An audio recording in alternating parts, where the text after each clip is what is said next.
பலன்றதை பற்றி பார்ப்போம் friends. First வந்து அவங்களுக்கு வந்து பார்த்தீங்கன்னா குடல் நோய் வந்து ஏற்படும் ஃப்ரெண்ட்ஸ். நெக்ஸ்ட் வந்து ஆராய்ச்சி மனப்பான்மை, எதுலேயுமே ஒரு ஆராய்ச்சி பண்ணுற மனப்பான்மை இருக்கும், சிந்திச்சு செயல்படுவாங்க. தேர்ட் வந்து மாற்று மொழி பேசுபவர் பழக்கம் ஏற்படும். இந்த ராகுனா அந்நிய மொழி பேசுறவங்க, அதனால அந்த பழக்கம் வந்து ஏற்படும் ஃப்ரெண்ட்ஸ். நெக்ஸ்ட் வந்து அப்பா சொத்துல வந்து பார்த்தீங்கன்னா பட்டா ஆவணம் இதெல்லாம் மாற்றம் செய்யப்பட்டு இருக்கும் ஃப்ரெண்ட்ஸ். நெக்ஸ்ட் வந்து செய்தி குறித்த பயம் வந்து அவங்களுக்கு மனசுல வந்து எதுவுமே இருந்துகிட்டே இருக்கும் ஃப்ரெண்ட்ஸ். நெக்ஸ்ட் வந்து ராகு கேது சாரத்துல இருந்தா மாந்தி கேது சாரத்துல இருந்தா என்ன பலன்றதை பத்தி பார்ப்போம்.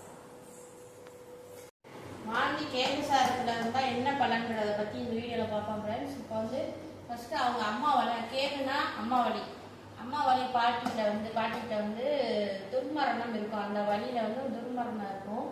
ரெண்டாவது வந்து சட்ட நுணுக்கமான பேச்சு இருக்கும், அவங்கள்ட்ட பார்த்தீங்கன்னா ரொம்ப நுணுக்கமாக பேசுவாங்க, நல்லா ஒரு ஆராய்ந்து பேசுவாங்க. நெக்ஸ்ட் வந்து முடி தொந்தரவு இருக்கும், தலை சார்ந்த தொந்தரவு வந்து இந்த கேது சாரத்துல இருந்தா இதுக்கு நடக்கும் ஃப்ரெண்ட்ஸ். நெக்ஸ்ட் பூர்வீகத்தை இவங்க வந்து விட்டு கொடுத்துட்டு அந்த வேற இடத்துல வந்து குடியிருப்பாங்க.